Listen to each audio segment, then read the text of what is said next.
Hello दोस्तों, स्वागत है आपका अपेक्स एजुकेशन एकेडमी में।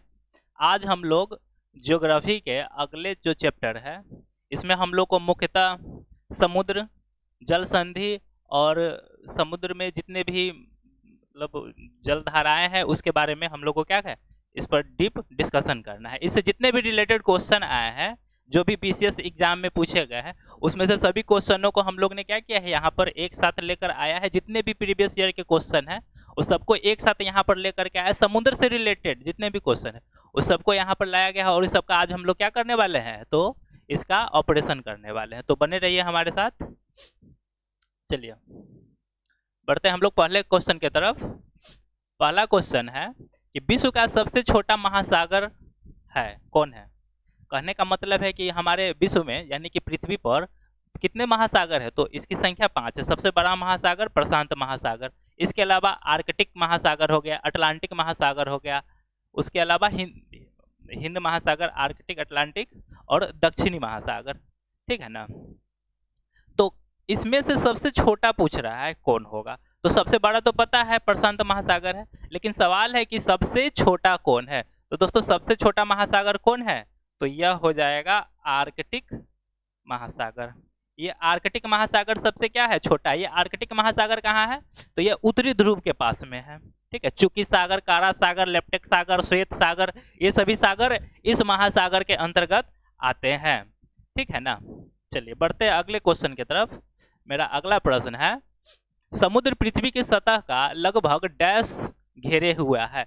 कहने का मतलब हुआ कि समुद्र जो है ना, वो पूरे पृथ्वी का कितना प्रतिशत भाग को घेरे हुआ है। हम लोग बचपन से पढ़ते आए हैं कि पृथ्वी पर जल की अधिक उपस्थिति के कारण पृथ्वी को नीला ग्रह कहते हैं, और पृथ्वी पर जल की उपस्थिति कितनी है, तो टोटल 71% है। लेकिन यहाँ पे 70 दिया हुआ है, तो क्या करेंगे हम लोग, घबराएंगे नहीं। अगर 71 के आसपास में कुछ भी आ रहा है तो हम उसी को आंसर करेंगे, है ना। 60 तो करेंगे नहीं, 50 करेंगे नहीं, 80 करेंगे नहीं।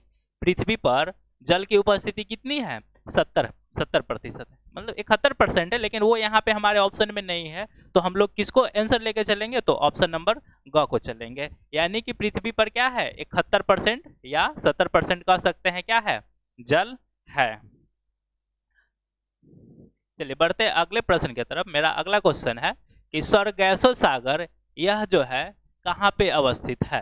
क्वेश्चन है कि सरगैसो सागर कहाँ पे अवस्थित है। कहने का मतलब हुआ कि हमारे पृथ्वी पर कितने महासागर है, तो 5 महासागर है। पैसिफिक ओशन यानी प्रशांत महासागर हो गया, हिंद महासागर है, आर्कटिक है, अटलांटिक है, अटलांटिक महासागर है, और देखिए दोस्तों ये आर्कटिक महासागर है ना, ये उत्तरी ध्रुव के पास में चला जाता है। और ये तीनों महासागर क्या है, लाइन से है। पैसिफिक ओशन हो गया, उसके बाद में हिंद महासागर है। ये पैसिफिक ओशन चारों तरफ से पीछे से भी आगे पकड़ लेता है, ठीक है ना।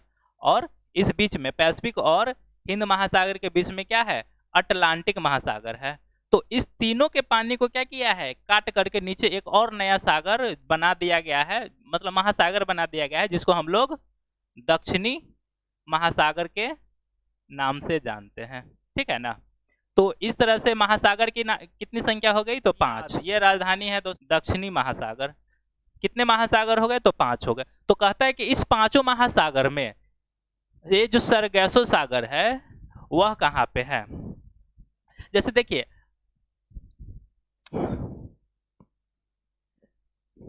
जैसे अगर देखा जाए तो बंगाल की खाड़ी हो गया, ठीक है ना। ये बंगाल की खाड़ी, ये तो एक समुंदर है, मतलब एक सागर है। लेकिन अगर देखा जाए तो यह किस महासागर में, किसी न किसी तो महासागर में होगा ना। वो हिंद महासागर में है, या प्रशांत महासागर में है, या अरब अरब अरब सागर तो खुद हिंद महासागर का एक हिस्सा है। ठीक है ना। तो इसी तरह से पूछ रहा है सरगैसो सागर है, यह किस महासागर के अंतर्गत आता है। तो इसका राइट आंसर क्या हो जाएगा, उत्तरी अटलांटिक महासागर में। दोस्तों मैंने बताया अभी कि अटलांटिक महासागर भी बहुत बड़ा है, लेकिन प्रशांत महासागर से बड़ा नहीं है। तो अटलांटिक महासागर जो है ना, ये एस आकार से है। यहाँ पे उत्तरी अमेरिका हो जाता है, ठीक है ना, और नीचे साउथ अमेरिकन कॉन्टिनेंट है। और यहाँ पर क्या है ना, ये एस आकार से है, तो ऊपर वाले हिस्सा को उत्तरी अटलांटिक कहा जाता है, ठीक है ना। और निचले वाले हिस्सा को दक्षिणी अटलांटिक कहा जाता है। तो ये जो सारगैसो सागर है वो कहाँ है, तो वह यहीं पे है, ठीक है ना, यानी कि उत्तरी अटलांटिक महासागर में है, ठीक है। तो हमारा आंसर हो जाएगा। बढ़ते हैं हम लोग अगले प्रश्न की तरफ। सारगैसो समुद्र किस महासागर में स्थित है, लीजिए वही सवाल हो गया। उसमें तो थोड़ा सा और डीप पूछ दिया था, उत्तरी में है, अटलांटिक में है या दक्षिणी अटलांटिक में है, लेकिन यहाँ पर सीधा हमसे क्वेश्चन पूछा जा रहा है कि किस महासागर में। तो ये तो बहुत आसान है, यह कहाँ हो जाएगा, तो अटलांटिक महासागर में आ जाएगा, ठीक है। हमारा राइट आंसर हो जाएगा ए, यानी कि क, ठीक है। बढ़ते अगले प्रश्न की तरफ। निम्नलिखित सागरों में कौन सा समुद्र में तट रेखा नहीं, मतलब कह रहा है कि हमारा जो जो भी ऑप्शन दिया गया है, जितने भी सागर है, उस सभी सागरों में किस सागर का कोई तट ही नहीं है, मतलब चारों तरफ से क्या है, पानी ही पानी है। मतलब उसका जो एंडिंग पॉइंट जो होगा ना कहीं स्थल से जुड़ा होगा ना, तो वो स्थल है ही नहीं, समुद्र के बीच में ही है, ठीक है ना। तो दोस्तों ये भी हो जाएगा सारगैसो सागर। सारगैसो सागर ही है जिसके चारों तरफ से क्या है, कोई भी तट रेखा नहीं है, ठीक है। चलिए बढ़ते अगले प्रश्न की तरफ। तुर्की के उत्तर में है, तुर्की के उत्तर में क्या है, अब देखिए, अब इसके लिए हमको मैप को ध्यान में लेना रखना पड़ेगा। तुर्की कहाँ है, ये तुर्की एशिया और यूरोप के बीच में आ जाता है, और कहता है कि तुर्की के उत्तर में क्या है, तो तुर्की के उत्तर में क्या आ जाएगा,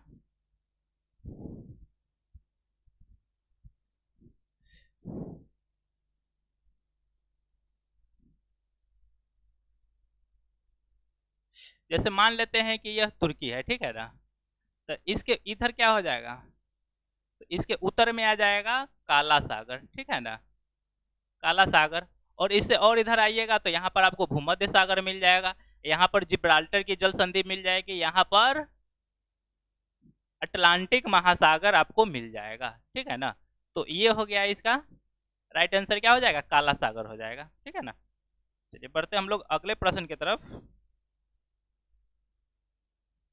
सबसे लवणीय सागर कौन है, देखिए सागर जितने भी है सभी लवणीय ही है, यानी कि सब में क्या है, खारापन है, यानी कि सभी जितने भी सागर है वो सभी क्या है, तो नमकीन है।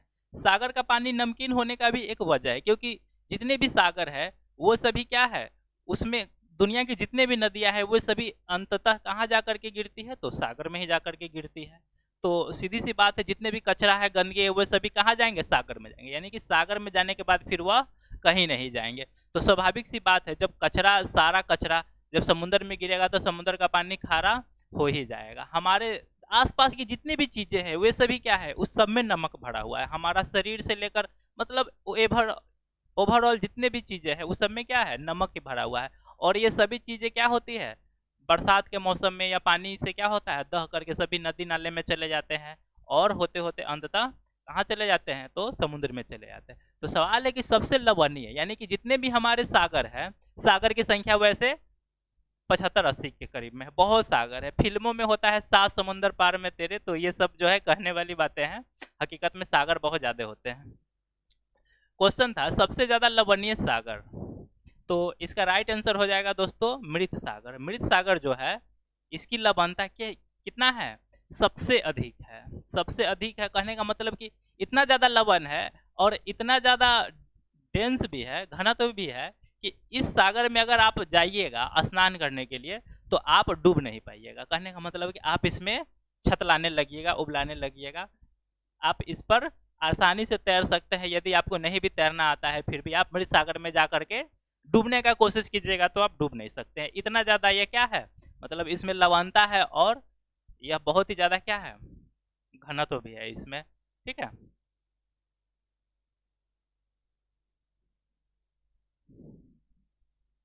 चलिए बढ़ते हैं अगले प्रश्न की तरफ। अगला क्वेश्चन है, निम्नलिखित में से किस अफ्रीकी देश की सीमा भूमध्य सागर से नहीं मिलती है, ठीक है। देखिए दोस्तों, भूमध्य सागर जो है यह यूरोप और अफ्रीका के बीच में आ जाता है, सही है। यूरोप और अफ्रीका के बीच में कौन आ जाता है, इसको हम लोग मान लेते हैं भूमध्य सागर, मेडिटेरियन सी, भूमध्य सागर, ठीक है। इधर से पूरा यूरोप कवर किया है, ठीक है, और इधर से अफ्रीका के कुछ देश है क्या है कवर किए हैं। तो यहाँ पर कौन कौन देश है अफ्रीकन, इसको हम लोगों को मतलब ऑप्शन में दिया गया है और पूछ रहा है कि कौन अफ्रीकन देश है जो इस भूमध्य सागर से क्या करता है, अपना सीमा को साझा नहीं करता है। तो दोस्तों अल्जेरिया, मोरक्को, ट्यूनीसिया, मिस्र, ये सभी, मिस्र भी है जो कि ऑप्शन में नहीं है, मिस्र भी यहाँ पर है जिससे होकर के क्या है स्वेज नहर को निकाला गया है। तो ये सभी देश हैं जो क्या करते हैं भूमध्य सागर से अपना सीमा साझा करते हैं, लेकिन चार्ट जो है ना यह कहाँ है, यह अफ्रीकन महादेश में भीतर में है, यह भूमध्य सागर से क्या करता है अपना सीमा साझा नहीं करता है। ठीक है, बढ़ते हैं अगले प्रश्न की तरफ। सेलिबिज सागर ये जो है ये कहाँ पे स्थित है, क्वेश्चन है कि सेलिबिज सागर जो है, सेलिबिज सेलिबिज सागर जहाँ है वह है, क्या है वह, तो दोस्तों सेलिबिज सागर जो हो जाएगा वह आर्कटिक महासागर में आ जाता है। सेलिबिज सागर कहाँ आ जाएगा, तो यह आर्कटिक महासागर में है। देखिए दोस्तों यह चूंकि सागर से रिलेटेड क्वेश्चन है तो इसको अगर हम सीधा बोल देते हैं ना, तो एक तरीका है कि आप इसको याद रखें और दूसरा तरीका है कि आप वर्ल्ड मैप के सामने खड़ा हो जाइए और जितने भी बड़े बड़े महासागर है, 5 महासागर है, उस सभी महासागर को आप पर डे क्या कीजिए देखते रहिए, इसके आसपास इसके अंदर में कौन सागर है कौन नहीं है। तो इससे क्या होगा आपके दिमाग में एक मोटा मोटी आइडिया रहेगा और जब एग्जाम की बारी आएगी उस समय आपके ध्यान में अगर आ गया तो बन जाएगा, नहीं तो कोई बात नहीं है क्या। तो इसके लिए क्या होगा आपको मैप को थोड़ा थोड़ा सब दिन क्या करना पड़ेगा, तो देखते रहना पड़ेगा। ठीक है, चलिए बढ़ते हैं हम लोग अगले प्रश्न की तरफ। 19 सॉरी अगले क्वेश्चन की तरफ बढ़ते हैं हम लोग। 90 ईस्ट रोज कहां पर स्थित है, क्वेश्चन है 90 ईस्ट रोज यह जो है यह कहां पे स्थित है। तो दोस्तों यह जो है 90 ईस्ट, ये भी सेम क्वेश्चन हो गया 90 ईस्ट, ये भी क्या है इससे जो पहले वाला क्वेश्चन था उसी की तरह सेल्वी सागर जहां है वो किस महासागर में है, तो इसका आंसर बता दिए थे। अगला क्वेश्चन था 90 ईस्ट रोज ये है, तो इसका भी सेम हो गया, यह भी कहाँ है, तो यह हिंद महासागर में है। यह 90 ईस्ट कहाँ है, तो यह हिंद महासागर में है। और यह हिंद महासागर किस जगह पे है, तो ये जो 90 ईस्ट है वह हमारे इंडिया में ही आ जाता है, यह अंडमान और निकोबार द्वीप समूह के भीतर में आ जाता है। ठीक है ना, यह कहाँ आ जाता है, अंडमान और निकोबार के बीच में आ जाता है। हमारा राइट आंसर क्या हो जाएगा, तो हिंद महासागर। चलिए बढ़ते हैं अगले प्रश्न की तरफ। एशिया तथा उत्तरी अमेरिका किसके द्वारा पृथक होते हैं,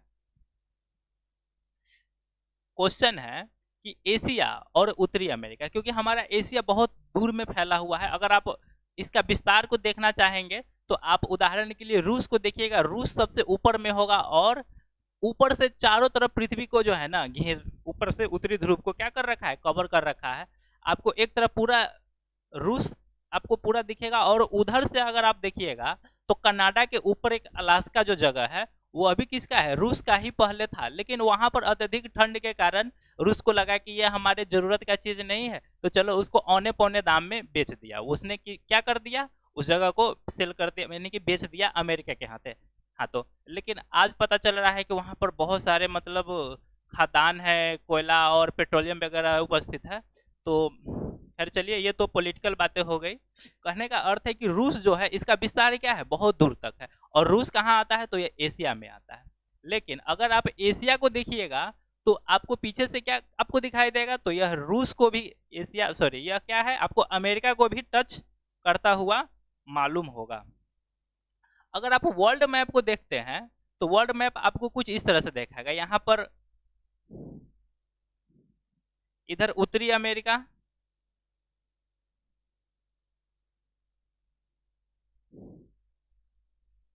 सॉरी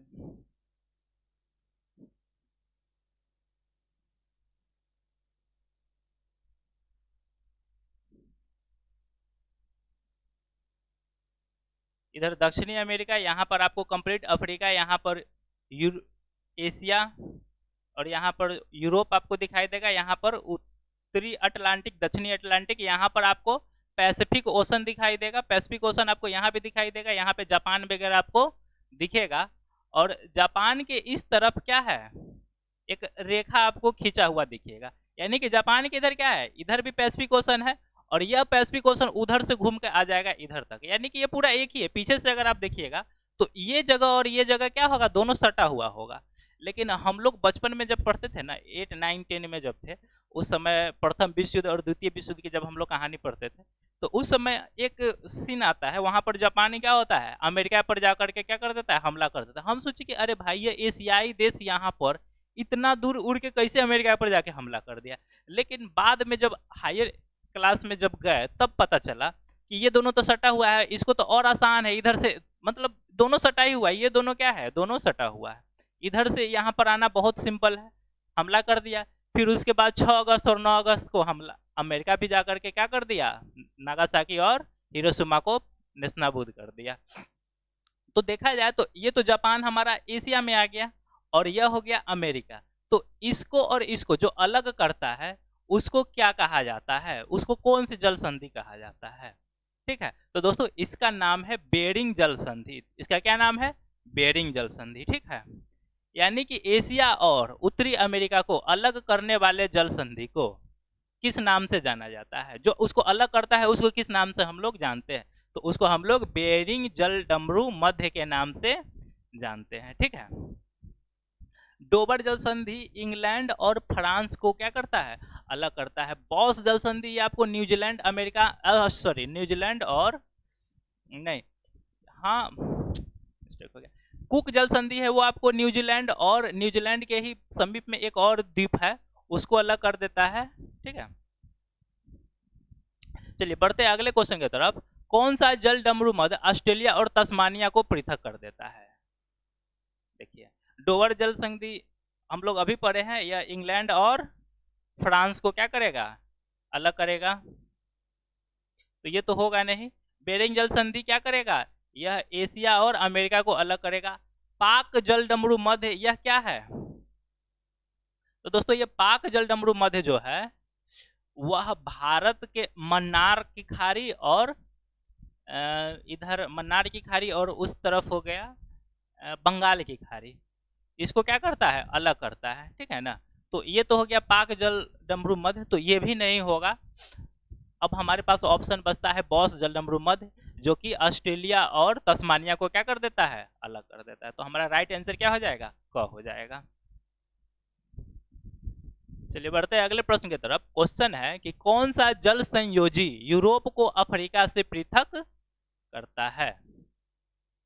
कहने का अर्थ हुआ कि वह कौन ऐसा जल संधि है, ठीक है ना, जिस तरह से हम लोग डोवर जल संधि,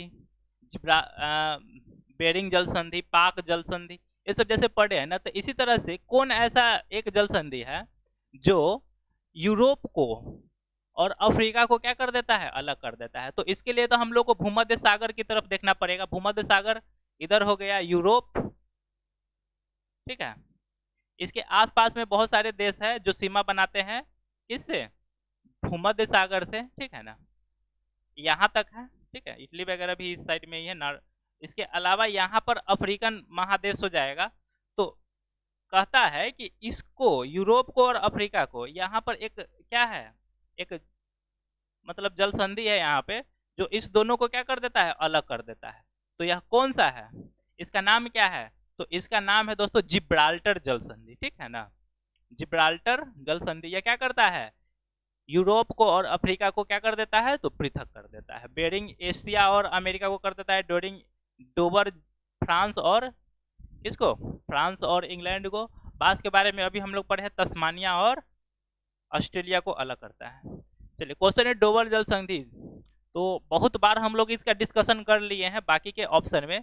चलिए इस बार हम क्या करते हैं, इसको देखने की कोशिश करते हैं। बाल्टिक सागर और बोथनिया की खाड़ी, जी नहीं ये नहीं होगा। बिस्के की खाड़ी और इंग्लिश चैनल, ठीक है इसको भी रहने देते हैं। सेल्टिक सागर और आयरिश सागर ये भी नहीं होगा। इंग्लिश चैनल और उत्तरी सागर, हाँ ये लग रहा है, ये इसका राइट आंसर हो जाएगा। बिस्के की खाड़ी और इंग्लिश चैनल को ये नहीं हो जाएगा। हमारा राइट आंसर क्या हो जाएगा? तो ग हो जाएगा। ठीक है, बढ़ते हैं अगले प्रश्न की तरफ।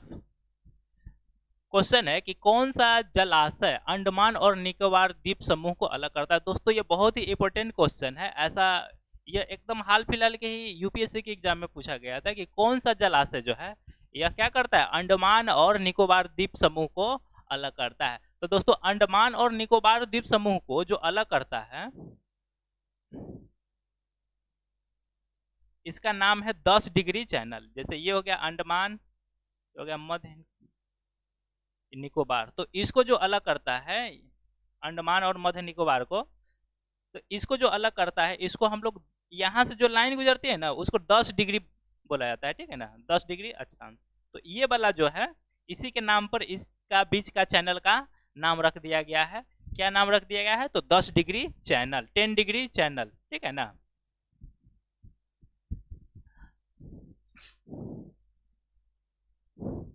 क्वेश्चन है अगला कि पाक स्ट्रेट किनके बीच में स्थित है? जैसा कि अभी हमने थोड़ा देर पहले एक क्वेश्चन के बाकी सभी ऑप्शनों का डिस्कशन करने के क्रम में पढ़ा है, मतलब डिस्कशन किया है कि पाक स्ट्रेट यानी कि पाक जो जल संधि है वह किस दो देशों, मतलब किस दो जल राशियों को क्या करता है? अलग करता है। तो यह हो जाएगा बंगाल की खाड़ी और मन्नार की खाड़ी। ऐसा हम लोग अभी डिस्कशन किए थे। देखिए दोस्तों यही फायदा होता है, अगर हम इसका सीधा सिर्फ आंसर पढ़ दें ना तो इससे आपको सिर्फ एक क्वेश्चन का बेनिफिट होगा। लेकिन अगर हम सभी ऑप्शनों का क्या करेंगे, अगर बढ़िया से विश्लेषण करेंगे तो आपको एक क्वेश्चन का आंसर तो पता चला, लेकिन उसके साथ साथ क्या होगा, आपको बाकी सभी ऑप्शन के बारे में भी पता चलता है। और हम यही कर रहे हैं शुरू से, जितने भी मेरे वीडियो है उस सबको अगर आप उठाकर देखते हैं तो आपको उसमें एक चीज यह कॉमन लगेगा। ठीक है ना। तो आप लोग सभी वीडियो को पूरा देखिए और अपने ज्ञान को बढ़ाइए। चलिए अगला क्वेश्चन है, निम्नलिखित जल डमरू मध्य में से किसी एक में से निकाली गई सुरंग यूनाइटेड किंगडम और फ्रांस को जोड़ती है? तो दोस्तों ये है डोबर डोबर जल संधि के बारे में हमसे मतलब पूछा जा रहा है। फ्रांस और इंग्लैंड को बार बार हम ऑप्शन के माध्यम से इसको हम डिस्कशन किए जा रहे हैं।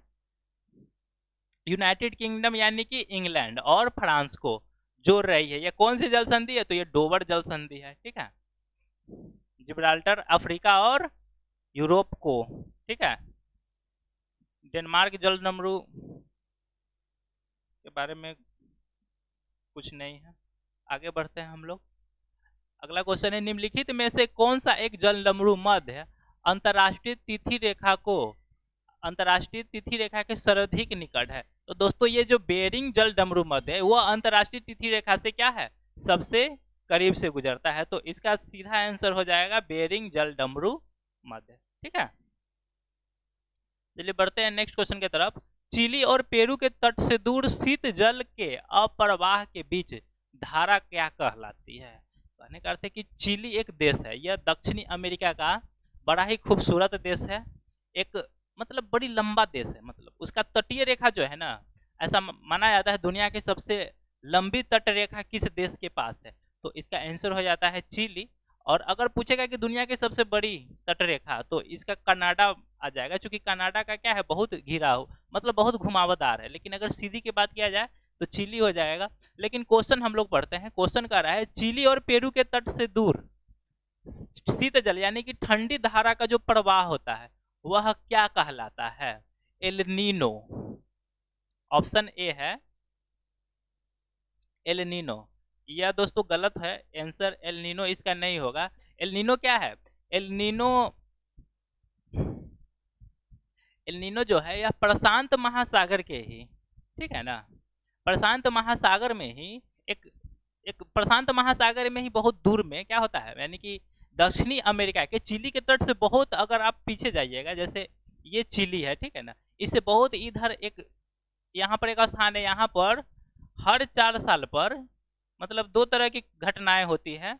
एक होता है एल नीनो, ठीक है, और एक होता है ला नीनो, जिसके वजह से चूंकि देखिए यह सारा घटना अमेरिका की तरफ होता है और प्रशांत महासागर में होता है, लेकिन इसका असर हम लोग को इंडिया में दिखाई पड़ता है। हमारे यहाँ तो हर साल क्या होता है, जून के महीने में यानी 15 जून तक क्या होता है, मानसून आ जाता है हमारे देश में। लेकिन हर 4 साल पर एक बार एल नीनो और एक बार ला नीनो की वजह से हम लोगों को जिस बार एल नीनो आता है उस बार हम लोग को क्या होता है, अतिवृष्टि यानी कि बहुत ही ज़्यादा बारिश का सामना करना पड़ता है। और उसके अगले 4 साल के बाद क्या होता है, ला नीनो आता है, उसमें हम लोग को क्या होता है, सुखाड़ का क्या करना सामना करना पड़ता है। तो एल नीनो ला नीनो का क्या है, इस चिली और पेरू से कोई रिलेशन नहीं बन रहा है। हम्बोल्ट की धारा, यह एक ठंडी धारा है और यह चिली और पेरू के तट पर उठता है। तो ये मेरा राइट आंसर हो जाएगा। अल्गुहास की धारा और कैनेरी की धारा के बारे में भी हम लोग बात कर लेते हैं। अल्गुहास की धारा भी ठंडी धारा है, लेकिन यह क्या है, यह चिली और पेरू के तट पर नहीं उभरता है। और कैनेरी की धारा यह दक्षिणी मतलब अफ्रीकन कॉन्टिनेंट के क्या होता है, पास से होकर के यह धारा गुजरता है और यह भी ठंडी धारा है, लेकिन चिली और पेरू के तट से यह हवा नहीं गुजरता है। तो हमारा राइट आंसर क्या हो जाएगा, ख हो जाएगा, हम्बनटोट की धारा। इसे पेरू की धारा भी कहते हैं। ठीक है दोस्तों, बढ़ते अगले क्वेश्चन की तरफ। निम्नलिखित में से कौन महासागरीय धारा अटलांटिक महासागर में नहीं पाई जाती है। क्वेश्चन है कि कौन सी महासागरीय धारा है, ठीक है ना, कौन सी महासागरीय धारा है जो अटलांटिक महासागर में नहीं पाया जाता है, अटलांटिक महासागर में नहीं पाया जाता है।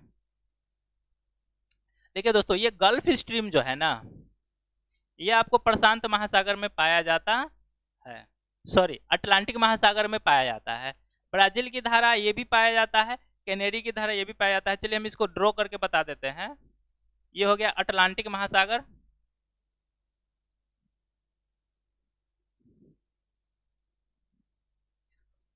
मतलब पूरा लिखना जरूरी है क्या, जगह घेरेगा, समझाने के लिए सिर्फ बता दिए हैं कि यह क्या है, अटलांटिक महासागर है। इधर वाला एरिया को हम लोग उत्तरी अटलांटिक, इधर वाला को दक्षिणी अटलांटिक कहते हैं। ठीक है, यहाँ पर जो देश होगा वह क्या होगा, अमेरिकन कॉन्टिनेंट का होगा। ठीक है ना, अमेरिकन कॉन्टिनेंट के यहाँ पर एक देश है चिली, ठीक है ना, और चिली के इधर से जो हवा बहती है इसको हम लोग कौन सी धारा कहते हैं, तो पेरू की धारा कहते हैं या हम्बनटोट की धारा कहते हैं। ठीक है ना, तो ये हो गया,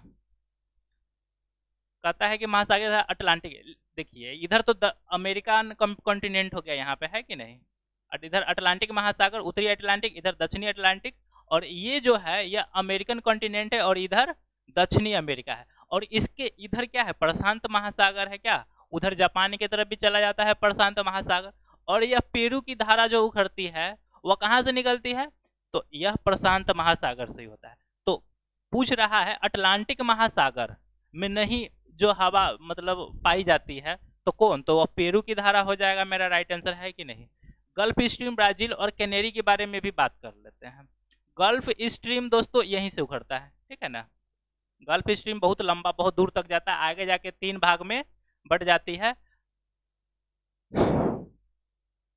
दोस्तों ये गल्फ स्ट्रीम ठंडी धारा है, लेकिन यहाँ पर आने के बाद में चूंकि विषुवत रेखा हो जाता है और यहाँ पर आने के बाद में क्या होता है, यह हवा गर्म हो जाती है, तो ये दोनों हवा तो ठंडी होकर और ऊपर चली जाती है, लेकिन इधर एक हवा गर्म होकर के चली जाती है। तो गल्फ स्ट्रीम कहाँ उखड़ता है, तो यह अटलांटिक में ही यह गल्फ स्ट्रीम होता है। ब्राजील की धारा, यहाँ पर आपको ब्राजील की धारा भी यहीं से निकल जाती है, ठीक है ना, यहाँ पर हो गया पेरू, अर्जेंटीना, यहाँ पे ब्राजील, ब्राजील की धारा यहीं से निकल जाती है और ये भी कैसी एक ठंडी धारा है। और कैनेरी की धारा ये भी यहाँ से क्या हो जाता है, क्रॉस कर जाता है, ये भी क्या एक ठंडी ही धारा है। ये सभी धाराएं कहाँ से निकलती है, तो अटलांटिक महासागर से। लेकिन लेकिन पेरू की जो धारा है वह कहाँ से आती है, तो यह प्रशांत महासागर, इसलिए हमारा राइट आंसर ग हो जाएगा, क्योंकि ग क्या है, अटलांटिक महासागर से उत्पन्न नहीं होती। चलिए आगे बढ़ते हैं। कौन सी धारा दक्षिणी अटलांटिक महासागर में धाराओं के एक पूर्ण वृत्त के निर्माण में योगदान नहीं देती है। चलिए, कहने का मतलब है कि जितनी भी धाराएं हैं, ठीक है ना, जितनी भी धाराएं हो गए वे सभी क्या करते हैं, एक वृत्तीय पथ में क्या करता है, एक क्या करता है, अपना पूरा एक सर्किल कंप्लीट करता है। इसको ऐसे समझते हैं,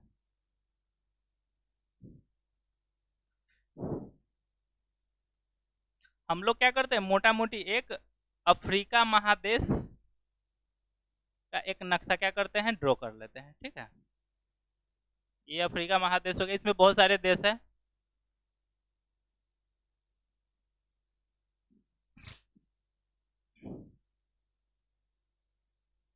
उत्तरी अमेरिका,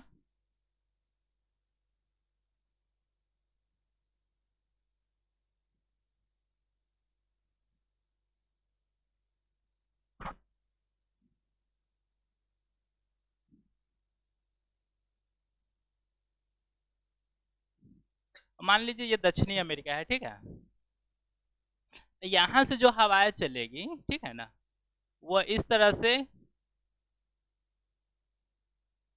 चलती है, जो भी धाराएं हैं। ठीक है,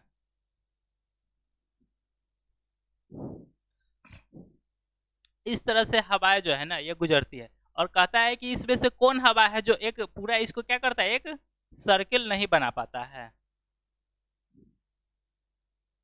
ब्राजील की धारा ये हो गया, किनारे की ये हो गई, उसके अलावा पश्चिमी प्रवाह बेंगुआ की धारा, ये भी यहीं पे कहीं होगा। ठीक है ना, तो क्वेश्चन पूछ रहा है कि कौन सी धारा जो है वो क्या करता है, एक पूर्ण वृत्त के निर्माण में क्या करता है, तो योगदान नहीं देता है। क्या हो जाएगा, ये किनारी की जो धारा है वो नहीं कर पाता है, वो भाग जाता है, तो इसके लिए इसका आंसर क्या हो जाएगा, ग हो जाएगा। ठीक है,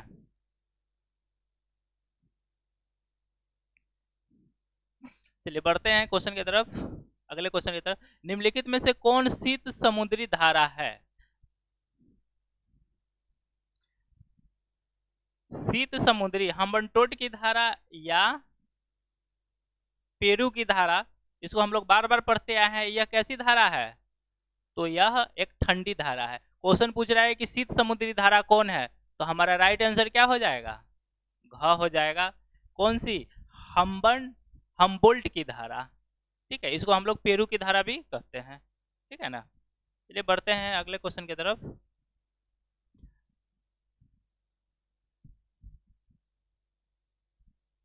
अगला क्वेश्चन है, हिंद महासागर में सागरीय धाराओं के नियमित दिशा में परिवर्तन के लिए निम्नलिखित कारकों में कौन सा एक उत्तरदायी है। क्वेश्चन को एक बार फिर से समझ लीजिए, कह रहा है क्वेश्चन कि हिंद महासागर में जो सागरीय धाराओं के नियमित दिशाओं में परिवर्तन होता है, उसके लिए मुख्यतः जिम्मेदार कौन है। चार ऑप्शन है मेरे पास, और सबको हम लोग बारी बारी से पढ़ के क्या करते हैं, समझते हैं, देखते हैं कौन इसका राइट आंसर होने वाला है। ऑप्शन ए है कि हिंद महासागर एक अर्ध महासागर है। ऐसी बात तो नहीं है, हिंद महासागर एक कंप्लीट महासागर है, अर्ध महासागर नहीं है। हिंद महासागर कैसी महासागर है, तो एक कंप्लीट महासागर है।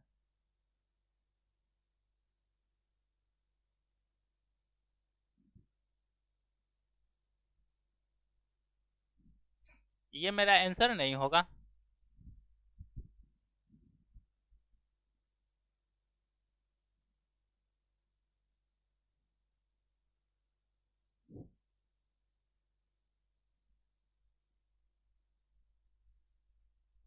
अगला, हिंद महासागर में मानसूनी प्रवाह पाया जाता है। ये तो ठीक है, हिंद महासागर में मानसूनी प्रभाव पाया जाता है, लेकिन और भी ऑप्शन को देखते हैं। हिंद महासागर एक स्थल परिबद्ध महासागर है, ऐसा बात है क्या, हिंद महासागर स्थल परिबद्ध है क्या, नहीं, हिंद महासागर स्थल परिबद्ध नहीं है। अगला ऑप्शन है कि हिंद महासागर में लवणता में अपेक्षाकृत अधिक भिन्नता पाई जाती है, ऐसी बात नहीं है, हिंद महासागर की भी लवणता उतना ही है जितना बाकी सभी हिंद महासागर की है, 35 पीपीटी है। सबसे ज्यादा अगर महासागर की लवणता अगर है तो वह अटलांटिक महासागर की है। ठीक है ना, क्योंकि अटलांटिक महासागर में क्या होता है ना, यूरोप से भी नदियां सारा अटलांटिक महासागर में भी गिरता है, अफ्रीका से भी सारा क्या होता है, जितने भी नदियां हैं उस सबकी पानी कहाँ गिरती है, तो अटलांटिक महासागर में भी गिरती है। उसके अलावा उत्तरी अमेरिका की भी ज्यादातर नदियां कहाँ है, अटलांटिक महासागर में ही गिरती है, और दक्षिणी अमेरिका के भी।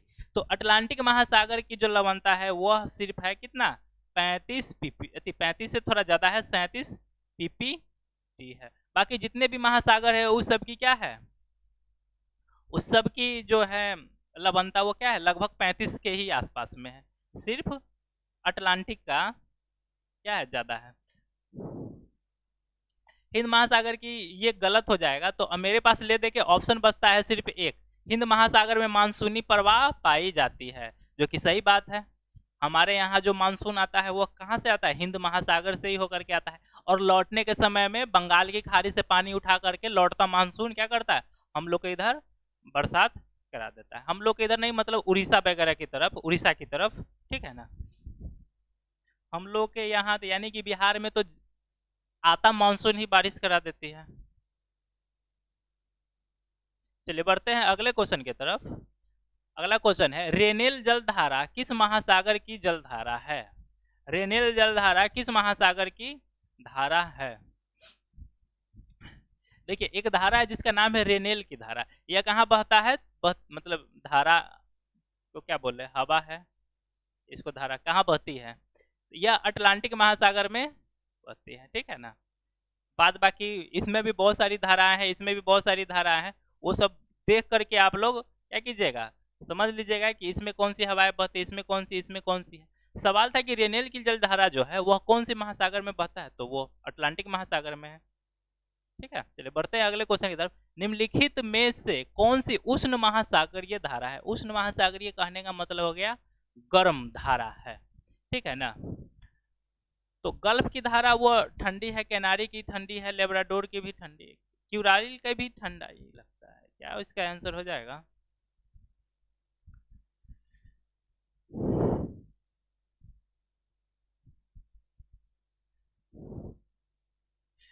देखिए हम लोग बार बार पढ़े हैं किनारी की धारा। ये किनारी की धारा कैसी धारा है, तो ठंडी धारा है। लेब्राडोर की धारा भी ठंडी है। क्यूराइल की धारा ये भी ठंडी है। गल्फ स्ट्रीम जो है यह क्या हो जाता है, यह गर्म हो जाता है, ठीक है ना। गल्फ स्ट्रीम क्या हो जाता है, तो गर्म हो जाता है।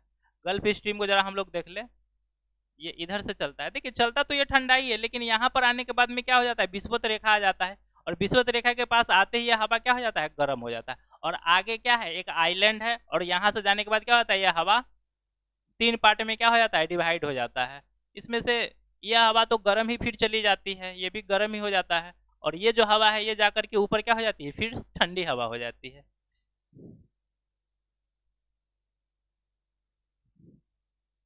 चलिए बढ़ते हैं अगले प्रश्न की तरफ। निम्नलिखित में से कौन एक गर्म सागरीय धारा है। तो दोस्तों बेंगुला की धारा क्या है, एक ठंडी धारा है। पेरू की धारा यानी कि हम्बोल्ट की धारा, ये भी क्या है, एक ठंडी हवा है। बेंगुला की धारा ठंडी है। पश्चिमी ऑस्ट्रेलियाई धारा यह भी ठंडी है। पूर्वी ऑस्ट्रेलिया क्या है, यह एक गर्म धारा है, ठीक है। इस सबको याद रख लीजिएगा, कितनी धाराएं हैं जो गर्म है, कितनी धाराएं ठंडी है। इससे आपको क्या होगा, क्वेश्चन बनाने में सहूलियत रहेगा। अगला क्वेश्चन पढ़ते हैं, सागरीय लवणता का स्रोत है क्या। सागरीय लवणता का मुख्य स्रोत क्या है। तो दोस्तों सागरीय यानी कि समुद्र में जो लवणता आता है, यानी कि जो नमक आता है, उसका मुख्य स्रोत क्या है, तो इसका मुख्य स्रोत नदी ही है। वैसे भूमि जो होता है ना, भूमि का मिट्टी भी तो क्या होता है, नमकीन ही होता है। कभी भूमि का मिट्टी क्या कीजिएगा, उठाकर और उसको चख के देखिएगा, आपको नमकीन ही देखेगा। कारण है कि धरती पे जितने भी जीव जंतु है, कहने का मतलब जीव जंतु वो सभी क्या है, नमकीन ही है। आप अपना शरीर इस तरह से चट करके देखिए, वो भी आपको क्या मतलब महसूस होगा, वो भी नमकीन ही होगा। तो आदमी कुछ भी करता है, उसका जो भी अवशिष्ट होता है या जीव जंतु जो भी सड़ते गलते वो सब धरती पे ही रह जाते हैं। हम लोग जितने भी खेती उती करते हैं, उस पर जितने भी खाद वगैरह डालते हैं, वो सब क्या होता है, तो भूमि पर ही रह जाता है, अर्थात जमीन पर ही रह जाता है। लेकिन जब वर्षा का पानी जब गिरता है, तब क्या होता है, वो सारा गंदगी कहाँ चला जाता है, दहा करके नाला में चला जाता है, और नाला में से नदी में, और नदी फाइनली कहाँ चला जाता है, तो नदी समुद्र में चला जाता है। तो मुख्य कारक तो नदी ही हुआ ना, पवन ये नहीं होगा, ये ऑप्शन गलत हो जाएगा, ये भी गलत हो जाएगा। मेरा मेन आंसर कौन हो जाएगा, तो क हो जाएगा, यानी कि नदी हो जाएगा, ठीक है। बढ़ते हैं अगले प्रश्न की तरफ। अरब सागर के पानी का औसत खारापन कितना है। तो अभी थोड़ा देर पहले हमें क्वेश्चन में बताए थे 35 पीपीटी अरब सागर का कितना है। ये जो है ना प्रति 1000 लीटर में निकाला जाता है, प्रति 1000 लीटर में कितना ग्राम खारापन है, इसको निकाला जाता है तो अरब सागर के 1000 लीटर में कितना 35 पीपीटी क्या हो जाता है, एक इस तरह से औसत इसका बताया जाता है। तो इसका राइट आंसर क्या हो जाएगा 35 पीपीटी। लेकिन अगर पूछेगा कि सबसे ज्यादा खारापन किस महासागर का है तो यह हो जाएगा अभी हम थोड़ा देर पहले बताए थे अटलांटिक महासागर, उसकी कितना तो 37 पीपीटी है। ठीक है, चलिए बढ़ते हैं अगले प्रश्न की तरफ। अगला क्वेश्चन है प्रवाल भित्ति या समुद्री प्रतिरूप है, यह किस टाइप का, मतलब प्रवाल भित्ति को सबसे पहले समझ लीजिए। हमारे धरती के ऊपर जो पेड़ पौधे होते हैं ना, ये पेड़ पौधे कितने प्रकार के होते हैं, तो बहुत प्रकार के होते हैं, पर्णपाती होते हैं, शंक्वाकार होते हैं, मतलब बहुत टाइप के होते हैं ना। तो इसी तरह से टुंड्रा वाला जंगल अलग टाइप का होता है, शंक्वाकार होता है। विषुवत रेखा पर जो पेड़ पौधे होते हैं वो अलग आकार के होते हैं। उसके अलावा मरुस्थल में जो पेड़ पौधे होते हैं वो कटीले टाइप के होते हैं ना। इसी तरह से समुद्र के भीतर में भी पेड़ पौधे होते हैं, ठीक है ना। तो समुद्र के भीतर जो पेड़ पौधे हो जाते हैं जो जम करके कैल्शियम कार्बोनेट के वो सब बने होते हैं, और उस सब का एक बहुत बड़ा क्या होता है संरचना होता है, चमकीला होता है, जिसको हम लोग क्या कहते हैं प्रवाल भित्ति कहते हैं। आप लोग नेशनल जियोग्राफी वगैरह कभी कभी देखते होइएगा ना, तो समुद्र के नीचे बहुत आपको मतलब एकदम चमकीला चमकीला पेड़ पौधा दिखाई देगा, उस सब को क्या कहते हैं, उसी सब को हम क्या कहते हैं प्रवाल भित्ति कहते हैं। उसमें बहुत सारे जीव जंतु क्या होते हैं अपना निवास करते हैं, अपना जीवन यापन उसमें रह करके क्या करते हैं तो करते हैं। तो क्वेश्चन है कि प्रवाल भित्तिया समुद्री प्रतिरूप है क्या, तो यह है उष्ण कटिबंधीय वर्षा वनों के जैसा है यह। ठीक है, यह कैसा हो जाएगा, इसका हमारा राइट आंसर हो जाएगा उष्ण कटिबंधीय वर्षा वनों के जैसा हो जाएगा। यह कैल्शियम कार्बोनेट का बना होता है। क्वेश्चन है कि विश्व के सबसे बड़ी प्रवाल भित्ति निम्नलिखित देशों में से किस एक के तट के निकट पाई जाती है। तो देखिए दोस्तों, ऑस्ट्रेलिया में जो है ना ये प्रवाल भित्ति बहुत लंबी पाई गई है, ऐसा देखा गया है। इसका राइट आंसर क्या हो जाएगा, तो ऑस्ट्रेलिया हो जाएगा। ठीक है ना, प्रवाल भित्ति ऑस्ट्रेलिया में बड़ी लंबी पाई जाती है। ग्रेट बैरियर रीफ, जी हाँ ये ऑस्ट्रेलिया का ही है, और यह इसका प्रवाल भित्ति का एक उदाहरण है। ग्रेट बैरियर रीफ मतलब ये इतना बड़ा है कि समझिए तो एक तरह से क्या है बैरियर का काम कर देता है, इससे होकर के क्या है कोई भी जहाजें वगैरह नहीं आ जा सकती है। इससे क्या होगा, मतलब इस तरह से ये पूरे ऑस्ट्रेलिया के एक तट को क्या कर दिया है, इस तरह से क्या कर दिया कवर कर दिया। अब इधर से कोई जहाज जाएगी उसका पेंदी क्या हो जाएगा, तो इसमें रगड़ा जाएगा, और रगड़ाने के बाद क्या हो जाएगा, तो उसका दुर्घटनाग्रस्त मतलब वो दुर्घटनाग्रस्त हो जाएगा और डूब जाएगा। तो यह जो ग्रेट बैरियर रीफ है यह किसके समीप है, तो यह ऑस्ट्रेलिया के समीप ही है। ठीक है, हमारा राइट आंसर ग हो जाएगा, क्या हो जाएगा आंसर ऑस्ट्रेलिया। क्वेश्चन है कि पोर्ट ब्लेयर के समीप की प्रसिद्ध प्रवाल भित्ति मृत हो गई है, ये पोर्ट ब्लेयर कहाँ है, तो हमारे इंडिया में ही है। और कहता है कि इसके आसपास जो प्रवाल भित्ति थी तो वह क्या है अब वो मृत हो गई है या नष्ट होने लगी है। तो इसका मुख्य कारण क्या है, क्वेश्चन यही कर रहा है। तो इसका राइट आंसर हो जाएगा अत्यधिक मछली मारने के कारण, यानी कि हमारे जो नाविक लोग हैं ना, मतलब मछुआरे लोग हैं, वो क्या करते हैं मछली मारने के लिए क्या करते हैं अपने नाव का प्रयोग करते हैं, और नाव से बार बार, चूंकि उन लोग का नाव छोटा मोटा होता है, हल्का फल्का घर्षण से भी क्या होता है कोई दिक्कत नहीं होता है, तो इससे क्या होता है यह बहुत ज्यादा डैमेज हो रहा है और यह मृत होते जा रहा है। ठीक है, क्वेश्चन है अगला कि विश्व का सबसे गहरा महासागरीय गर्त कौन है। ऑप्शन ए टोंडा मोरियाना, फिलिपाइन और करमाडेक। तो इसका राइट आंसर हो जाएगा मेरियाना ट्रेंच। इसका राइट आंसर क्या हो जाएगा मेरियाना का गर्त। ठीक है ना, मेरियाना का गर्त, यानी कि यह कहाँ है तो प्रशांत महासागर में है, और इसकी गहराई कितना है तो 36,000 फीट। इसकी गहराई कितनी है तो 36,000 फीट, यानी कि अगर किलोमीटर में देखा जाए तो 10 किलोमीटर है। बुर्ज खलीफा की लंबाई कितनी है लगभग 850 मीटर है कि नहीं। अगर हम लोग बुर्ज खलीफा से तुलना करें, बुर्ज खलीफा जिसका कुछ इस टाइप का रचना है ना, बुर्ज खलीफा कहाँ है? वो दुबई में है। तो इसको हम लोग 13 टाइम अगर गुना करके अगर लंबा करें ना, तो उतना गहरा क्या है, ये मेरियाना का ट्रंच है, ये दुनिया का सबसे गहरा जगह है। यानी कि यहाँ पर क्या है, सबसे ज्यादा गहरा है, यहाँ पर प्रकाश भी नहीं पहुंच पाता है, समझ लीजिए इतना गहरा है। 10 किलोमीटर को आप क्या कीजिए, एकदम नीचे जाइएगा, तब जाकर के आप यहाँ इसके जमीन को आप टच कर पाइएगा, ठीक है ना। और यह कहाँ है, तो यह प्रशांत महासागर में अवस्थित है, ठीक है। चलिए बढ़ते हैं अगले क्वेश्चन की तरफ। क्वेश्चन है कि किसके गुरुत्वाकर्षण के कारण ज्वार भाटा आता है। तो दोस्तों ये बड़ा सिंपल क्वेश्चन है। ये क्वेश्चन को ये क्वेश्चन वायुमंडल और आकाशीय पिंड जो होता है ना, सौर मंडल, इस सब में आना चाहिए था। खैर चलिए यहाँ पर है तो कोई बात नहीं है, इसका भी हम लोग क्या करते हैं, डिस्कशन कर ही देते हैं। क्वेश्चन है कि गुरुत्वाकर्षण के कारण ज्वार भाटा आता है, तो उसमें मुख्य रोल किसका होता है। तो दोस्तों इसमें मुख्य रोल किसका होता है, तो चंद्रमा का पृथ्वी पर क्या होता है, लगाया गया गुरुत्वाकर्षण, जिसकी वजह से पृथ्वी पर का जो पानी है वो क्या होता है, यानी कि समुद्र का जो पानी वो क्या होता है, ऊपर की तरफ उठ जाता है। तो ऊपर की तरफ उठ गया तो भाटा हो गया। और जब चंद्रमा जब थोड़ा अपना पोजीशन बदलता है तो क्या होता है, वह पानी फिर नीचे की तरफ आता है। तो जैसे पानी नीचे की तरफ आता है तो एकदम तेजी से कहाँ जाता है, किनारे की तरफ, तो उसको हम लोग ज्वार बोलते हैं। पानी जब नीचे की तरफ गया, वापस गया तो भाटा, और जब वापस आया तो उसको ज्वार बोलते हैं। तो जो ज्वार भाटा होता है वह किसके वजह से होता है, तो चंद्रमा के द्वारा लगाए गए गुरुत्वाकर्षण के कारण। और यह चंद्रमा अपना गुरुत्वाकर्षण कहाँ लगाएगा, तो पृथ्वी पर लगाएगा, ठीक है ना। पृथ्वी का सूर्य पर नहीं, ये गलत हो जाएगा, पृथ्वी का चंद्रमा पर, ये भी नहीं। भाई पृथ्वी चंद्रमा पर गुरुत्वाकर्षण लगा के क्या कर लेगा, चंद्रमा पर कोई सन चीज है नहीं हिलने डुलने वाला, तो पृथ्वी निकाल लगा के गुरुत्वाकर्षण क्या कर लेगा, ठीक है ना। ये भी ऑप्शन नहीं होगा, आंसर क्या हो जाएगा, तो घ हो जाएगा हम लोग का। चलिए बढ़ते हैं अगले क्वेश्चन की तरफ। क्वेश्चन है यूरोप की सबसे लंबी नदी कौन सी है। देखिए यूरोप की जो सबसे लंबी नदी है उसका नाम है वोल्गा नदी, ठीक है ना।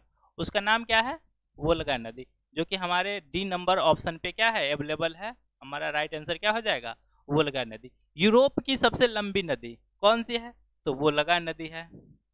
अगर हम लोग बात करें उत्तरी अमेरिका की, उत्तरी अमेरिका की सबसे लंबी नदी तो मसौदी। अगर बात करें दक्षिणी अमेरिका की सबसे लंबी नदी तो इसका अमेजन, अमेजन अमेजन नदी हो जाएगा। अगर हम लोग अफ्रीका की बात कर ले, अफ्रीका की सबसे लंबी नदी, तो इसका राइट आंसर क्या हो जाएगा, नील, नील नदी। और यह नील नदी क्या है, दुनिया की सबसे लंबी नदी भी है क्या। चलिए इसके बाद अगर हम लोग एशिया की बात कर ले,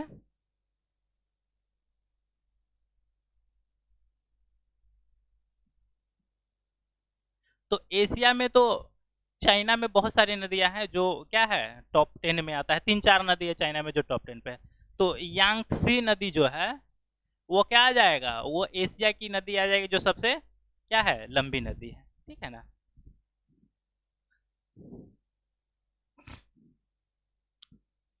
चलिए अगला क्वेश्चन की तरफ हम लोग बढ़ते हैं। क्वेश्चन है कि निम्न में से कौन सी नदी भूमध्य रेखा को 2 बार पार करती है। नील नदी सबसे लंबी नदी है, ये नदी अफ्रीका महादेश में है। देखिए कभी कभी हम लोग कॉन्सेप्ट से भी क्वेश्चन को बना सकते हैं। कहता है कि भूमध्य रेखा को, तो देखिए भूमध्य रेखा कहाँ से होकर के गुजरती है, तो भूमध्य रेखा ज्यादातर अफ्रीका महादेश से होकर गुजरती है। तो जितने भी नदियां होंगे वो लगभग मेरे समझ से कहाँ होगा, अफ्रीकन कॉन्टिनेंट का ही होगा, और नहीं तो दक्षिणी अमेरिका की कोई नदी हो सकती है। तो दक्षिणी अमेरिका में तो एक ही नदी है अमेजन नदी, और एक ही बार चीरते हुए क्या चला जाता है, आर पार चला जाता है। नाइजर नदी, नील नदी, ये भी नहीं हो जाएगा, नील नदी तो एक ही बार में। नाइजर नदी ये भी नहीं होगा, अमेजन नदी नहीं होगा। ये कांगो नदी जो है ना, यह क्या करता है, भूमध्य रेखा को 2 बार क्या कर देता है, तो क्रॉस कर देता है। ये कांगो नदी बहुत लंबी नदी है और इसके आसपास में बहुत, मतलब इसके तट पे बहुत मतलब ये बहुत सारे देशों को क्या कर देता है, टच कर देता है। ठीक है, चलिए बढ़ते हैं अगले प्रश्न की तरफ। चीन की एक प्रमुख नदी कौन सी है? देखिए, चीन की जो प्रमुख नदी है, नाम से ही मतलब चिंग चांग लगल होगा ना, तो अगर ऐसा क्वेश्चन अगर एग्जाम में दे देना 120 में 110 पहचानने वाला कि कौन नदी चीन का है, कि चीन का कौन आदमी है, कौन पहाड़ चीन का है, तो हमको तो लगता है कि आप लोग 110 में 110 को निकाल लीजिएगा, है कि नहीं। ये मेकांग पेकांग ये सब मतलब इस टाइप का जो भी नाम होगा वो सब क्या होगा, चाइनीज नाम है कि नहीं। तो यह क्या हो जाएगा, चाइना का नदी हो जाएगा। पद्मा नदी क्या है, तो यह भारत की ही नदी है, गंगा नदी है, जो बांग्लादेश में जाने के बाद में इसका नाम क्या पड़ जाता है, तो पद्मा पड़ जाता है। ब्यास ये आपको मतलब ये उत्तरी भारत का ये ब्यास जो हो गया उत्तरी भारत में जम्मू कश्मीर की तरफ ये नदी बहती है, जम्मू कश्मीर से नीचे की तरफ झेलम चिनाब रावी सतलज ब्यास ये सभी क्या है, ये भारत की नदी है। थेम्स नदी लंदन, थेम्स नदी की नदी। वोल्गा यूरोप की सबसे लंबी नदी, याद आया। तो ये सभी हो गए। पूछ रहा था चीन की सबसे लंबी नदी, तो क्या हो जाएगा आंसर, मेकांग नदी। ठीक है, बढ़ते हैं अगले प्रश्न की तरफ। एशिया की विशाल नदी मेकांग निम्नलिखित देशों से होकर के मतलब नहीं गुजरती है, किस देश से नहीं गुजरती? देखिए दोस्तों, ये एशिया की जो सबसे विशाल नदी जो है ना, सबसे विशाल तो नहीं है लेकिन है, ये भी क्या है, चीन में ही बहती है, ये तिब्बत से ही निकलता है। यह मेकांग नदी के बारे में बात किया जा रहा है, यह कहाँ कहाँ से होकर के गुजरती है, इसके बारे में जरा हम लोग को देख लेना है। सबसे पहले ये सबसे पहले यह तिब्बत के पठार से होकर के निकलती है, चीन होते हुए Laos Cambodia, Laos Cambodia Myanmar,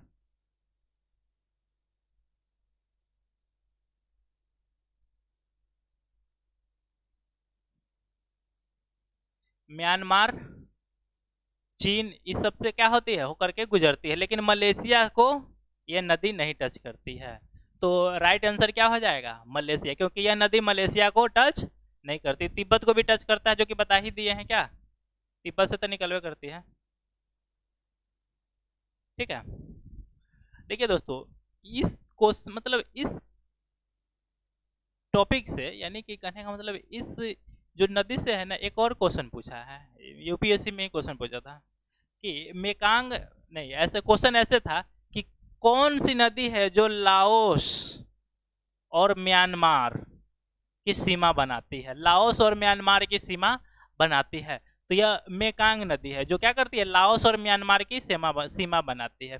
जैसे भारत का नेपाल के साथ एक विवाद था, लिम्पियाधुरा काला पानी पुल्लेख वाला जो एक मैटर चल रहा था ना, तो उसमें था कि नेपाल और इंडिया के बीच में क्या हो जाता है, फाइट हो जाता है, यानी कि इंडिया से नहीं होता है, उस समय इंडिया पे रूल किसका होता है, तो अंग्रेज लोग का होता है, और इस दोनों में फाइट होता है। तो फाइट में क्या होता है, अंग्रेज लोग के पास बहुत मॉडर्न अस्त्र शस्त्र होते हैं, जिससे क्या हो जाता है, नेपालीज को क्या होता है, हार का सामना करना पड़ता है, और उन लोगों को क्या किया जाता है, तो बुलाया जाता है सुगौली नाम की एक जगह पे, जहाँ पर एक संधि होता है, और वहाँ पे कहा जाता है कि नेपालीज आप लोग क्या करो, पीछे हट जाओ। तो नेपाली लोग का कथन होता है कि ठीक है, हम लोग का कोई सीमा उमा बता दीजिए, जो हम लोग जो है मतलब हम लोग का क्या देश का जो है सीमा वो उसको निर्धारित किया जाए। तो ये लोग बताते हैं कि इधर जो है तीस्ता नदी है, इधर काली नदी है, दोनों की जो सीमा है,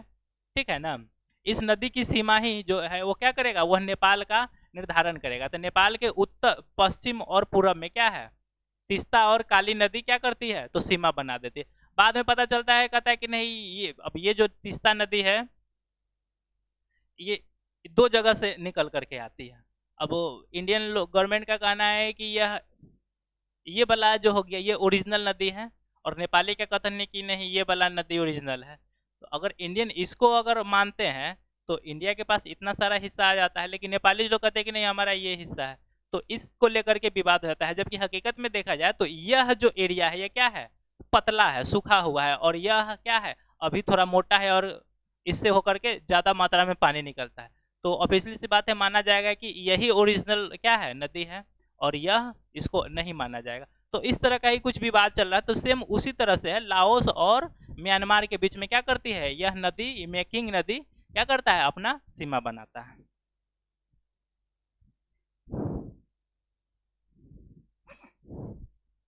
क्वेश्चन है कि किस नदी को चीन का शो कहा जाता है, तो आंसर हो जाएगा पीली नदी को या हांगहो नदी को, ठीक है ना,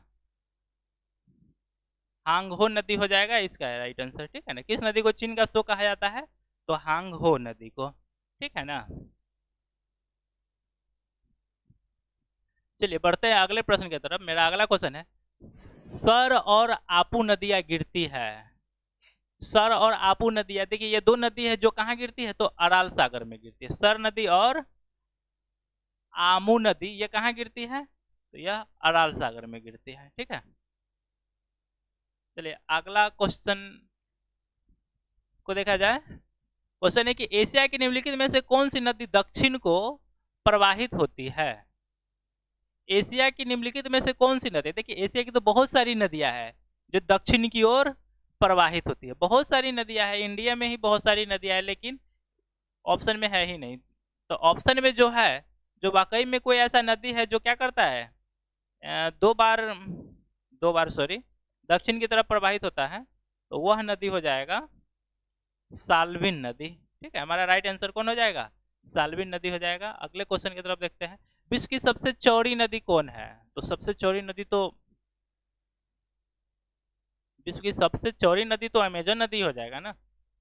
अगर सिर्फ चौड़ी की बात अगर हटा दिया जाए तो सबसे बड़ी नदी भी अमेजन हो जाएगी, लेकिन अमेजन नदी अपने चौड़ापन के कारण ही बदनाम है। अगर चौड़ी नहीं होती तो सबसे लंबी नदी हो जाती, क्योंकि प्रवाह अफवाह क्षेत्र में सबसे बड़ी नदी को अगर देखा जाए तो अमेजन नदी ही हो जाता है। वैसे दुनिया की सबसे लंबी नदी तो नील नदी हो जाएगी क्या, लेकिन सबसे चौड़ी नदी बोला जा रहा है, तो सबसे चौड़ी नदी कौन हो जाएगा, सबसे चौड़ी नदी अमेजन नदी ही हो जाएगा, ठीक है। बढ़ते अगले प्रश्न की तरफ। अगला क्वेश्चन है कि विश्व की सबसे लंबी नदी, तो हो गया विश्व की सबसे लंबी नदी कौन हो जाएगा, नील नदी हो जाएगा, ठीक है। हमारा राइट आंसर घ हो जाएगा, विश्व की सबसे लंबी नदी नील नदी। चलिए यहाँ पे सारा क्वेश्चन खत्म हो चुका है। अब हम लोग कल फिर मिलेंगे एक और नए वीडियो में, तब तक के लिए जय हिंद।